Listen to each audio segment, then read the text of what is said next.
सचिव प्रयास सोडानी मंच पर बोला है। सोडानी जी से अनुरोध करूंगी आप उसका स्वागत करें। अपने तर्कों से, अपने वाणी से विपक्ष को निरुद्ध करने वाले, और हम जब डिबेट में देखते हैं गौरव वल्लभ जब आता है आपके सामने, वो गौरव वल्लभ भी घबराते हैं। उस डिबेट में 3-3 बार पानी पीते हमने उनको देखा है। ऐसे होने की वर्षा का जोरदार तालियों के बीच स्वागत करें, अभिनंदन करें।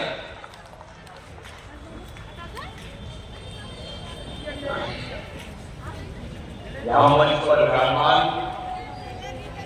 भारतीय जनता पार्टी के वरिष्ठ नेता, भारत सरकार के मंत्री, कर्नाटक के पूर्व प्रदेश अध्यक्ष रहे आदरणीय श्री प्रहलाद जोशी जी, और वैसे भी वो राजस्थान के प्रभारी बन के आए। और आपने कहा कि हिंदी बोल रहे कर्नाटक के होने के बाद,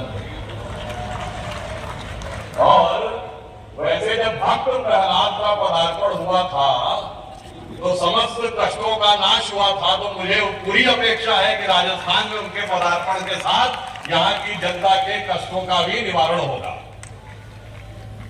आदरणीय चुन्नीलाल जी, श्री पिंकेश पोरवाल जी, जिलाध्यक्ष रवींद्र श्रीमाली जी, महिला मोर्चा की राष्ट्रीय महामंत्री दीप्ति जी, यहाँ के महापौर गोविंद सिंह टाक जी, पूर्व उप महापौर पारस सिंघवी जी, और प्रदेश संयोजक सहकारी प्रकोष्ठ प्रमोद सामर जी। मुझे पूरी उम्मीद है जैसे पारस मणि में एक अलग प्रकार की कांति होती थी, तो यथा नाम तथा गुणा पारस जी और प्रमोद जी आनंद का भी अनुभव कराएंगे और ज्योति का अनुभव भी कराएंगे।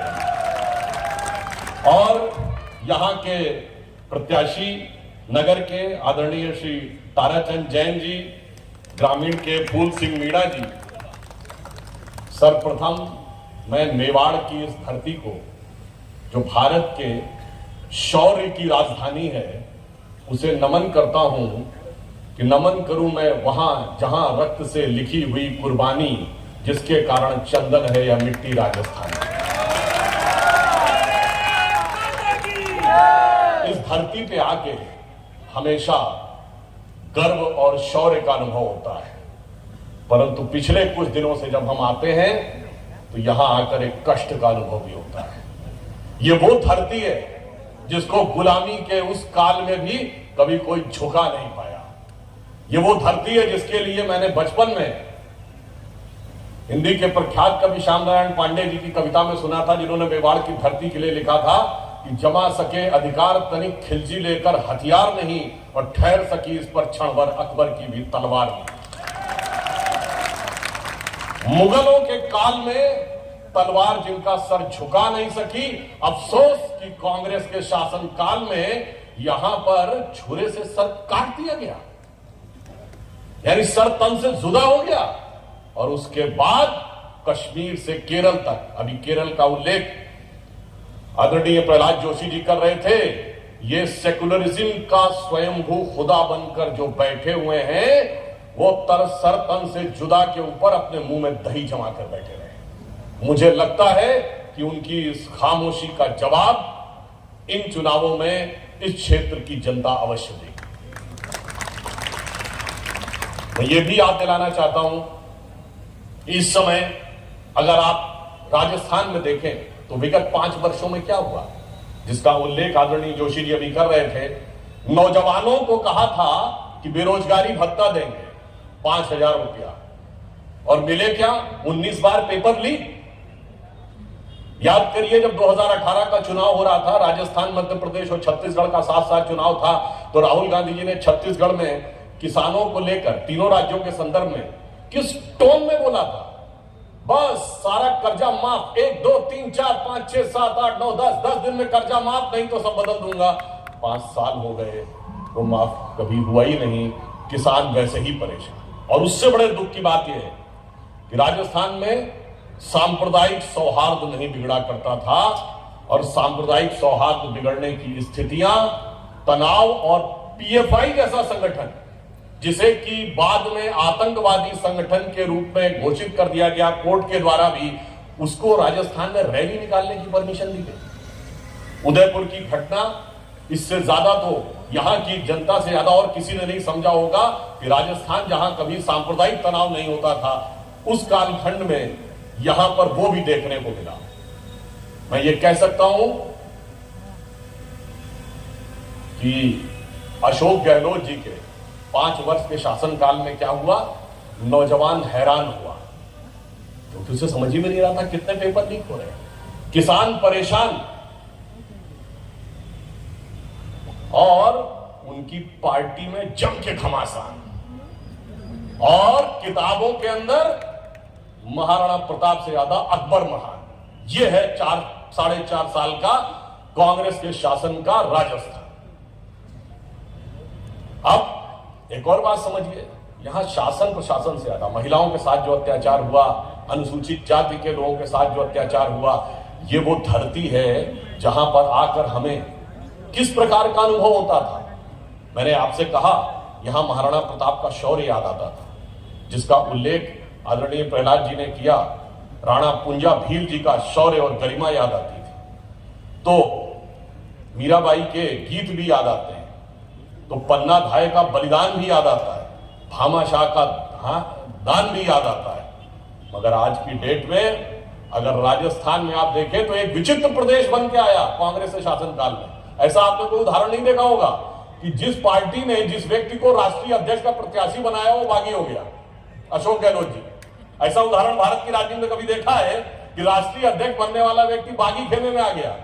और इतना ही नहीं, प्रदेश अध्यक्ष डोटासरा जी उनके हुई बागी खेमे में, उनके विधानसभा अध्यक्ष सीपी जोशी जी वो भी बागी खेमे में।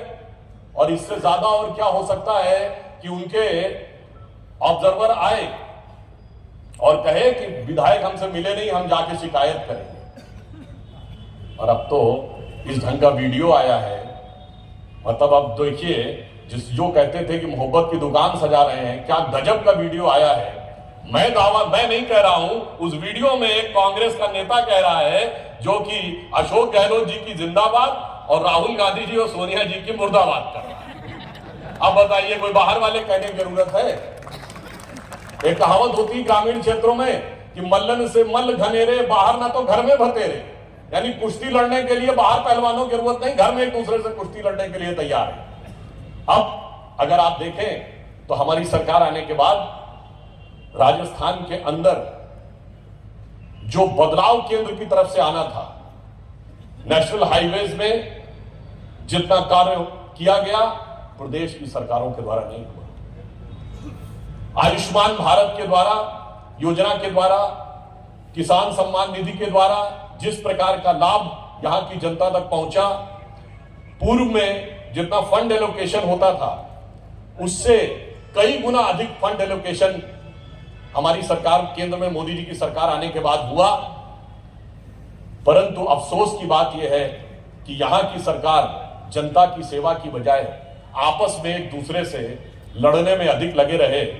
राजस्थान की स्थिति यह रही कांग्रेस के नेतृत्व में, अब एक जहाज को 2 पायलट उड़ा रहे हैं और दोनों अलग अलग दिशा में उड़ाना चाहें तो जहाज की गति क्या होगी आप समझ सकते हैं। जिसके लिए वो कबीरदास जी का बड़ा प्रसिद्ध दोहा है कि चलती चक्की देख के दिया कबीरा रोए और दुई पाटन के बीच में साबुत बचा न कोई। वही स्थिति ये थी कि वहां आपसी संघर्ष और द्वंद्व चलता रहा। और इससे ज्यादा क्या हो सकता है साहब? लाल डायरी कहां पर? सदन के पटल पर। किसके द्वारा? मंत्री के द्वारा। इससे ज्यादा प्रामाणिक चीज कोई नहीं हो सकती। मंत्री मतलब सरकार, हटाया तो बाद में। जब तक लाल डायरी दिखाई थी राजेंद्र हुड्डा ने, तब तक तो वो मंत्री थे। यानी सरकार सदन के पटल पर वो लाल डायरी दिखा रही है और उसके बाद उसी विधानसभा परिसर में उस लाल डायरी को पाने के लिए जो मारामारी हुई है, उसे देखकर तो लगता है कि लाली मेरे लाल की जित देखूं तित लाल, और लाली देखन मैं गई मैं भी हो गई लाल। इसलिए मैं ये कहना चाहता हूं कि आज एक निर्णायक वक्त आया है, जब जो हमसे थोड़ी चूक हो गई थी 2018, मैं याद दिलाना चाहता हूं, यहां पे कुल मिलाकर हम 1 लाख कुछ हजार वोट से 2018 में चुनाव हारे थे। 50,000 के लगभग यहां बूथ है, यानी ऑन एन एवरेज 2 से 3 वोट एक बूथ पे कम रह गए थे। आप सोचिए 2-3 वोट कितना कम नजर आता है, पर वो 3 वोटों ने हमारी हार का फासला तय कर दिया था। और राजस्थान वालों को तो बहुत ध्यान रखना चाहिए। याद करिए 2018 के चुनाव में या 13 का चुनाव था, ये जो वर्तमान विधानसभा अध्यक्ष है सीपी जोशी जी, 1 वोट से हारे थे और उनकी पत्नी नहीं गई थी वोट देने। तो बहुत अच्छी तरह याद रखिएगा, परिवार का कोई भी सदस्य हो, पिछली बार 2-3 वोट केवल एक बूथ पे रह गए थे, इस बार उनमें कोई कमी न रहने पाए। और मैं एक बात और कह देना चाहता हूं अधिक समय न लेते हुए, अभी आदरणीय प्रहलाद जोशी जी ने केरल का उल्लेख किया। आज इस देश में कितनी बड़ी चुनौती हो गई है। क्या आप सोचिए एक अंतरराष्ट्रीय युद्ध हो रहा है, इसको लेकर भारत में क्यों राजनीति हो रही है? अगर इजराइल हमास के बीच में युद्ध हो रहा है, भाई रशिया यूक्रेन में लड़ाई हुई, कभी कांग्रेस वर्किंग कमेटी का प्रस्ताव देखा, कभी प्रियंका गांधी का ट्वीट देखा, कभी सोनिया गांधी जी का आर्टिकल देखा अखबार में, कहे भाई इसी समय क्यों? और उसके बाद हमास के ऊपर मौन धारण कर लेते हैं। मगर मध्य प्रदेश में राम मंदिर के खिलाफ चुनाव आयोग चले जाते हैं। मतलब हमास जैसे आतंकवादी संगठनों के लिए हमदर्दी और राम मंदिर के लिए दिल में बेदर्दी, ये इनकी वास्तविक हकीकत है। और जो उन्होंने बात कही कि एक आतंकवादी संगठन से जुड़ा हुआ व्यक्ति रैली को संबोधित कर देता है और उसके बाद भी सब शांत होकर बैठे हुए हैं, कहीं उसका कोई उल्लेख नहीं कर रहा है, बल्कि वो फिलिस्तीन के पक्ष में कहते हैं कि हम बयान दे रहे हैं। फिलिस्तीन पे भारत सरकार का पक्ष भी बहुत स्पष्ट है, हम फिलिस्तीन को एक राज्य के रूप में मानते हैं, परंतु शांतिपूर्ण वार्ता के द्वारा इसराइल के साथ सहअस्तित्व के साथ, यहां ना शांतिपूर्ण है, ना वार्ता है, ना सहअस्तित्व है, मगर उसके बावजूद हमें तो ऐसा लग रहा है कि इनको सिर्फ मुसलमानों से मतलब नहीं है। हम सारे मुस्लिम समाज की बात नहीं कर रहे हैं। जैसे आपको यहां मार्केट में खड़े हैं, ज्यादा सामान खरीदना तो आप कहते हैं ना होलसेल डीलर को देखो, थोक विक्रेता, तो इनको लगता है कि जो चंद कट्टरपंथी मुस्लिम नेता है ना, वो होलसेल डीलर है वोटों के। तो इस समय वो चंद कट्टरपंथी वोटों को अपने पक्ष में करने के लिए होड़ लगी हुई है सभी विपक्षी दलों में। ये जब अपनी तथाकथित भारत जोड़ो यात्रा निकाले थे तो क्या नारा देते थे? जुड़ेगा भारत, जीतेगा इंडिया। आज तो हमें लग रहा है इनका नारा हो गया, जुड़ेगा कट्टरपंथी, जीतेगा हमास।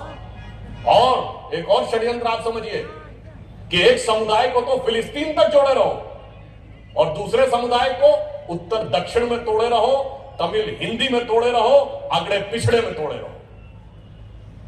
इसका अर्थ यह हुआ कि किस प्रकार की यह एक षड्यंत्र है, इसको आपको समझने का प्रयास करना चाहिए।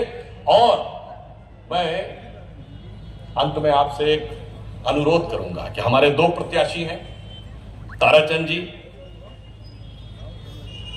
और फूल सिंह जी। हाँ, यहां पे एक विषय और देखिए, कांग्रेस बड़ी गारंटी देती है।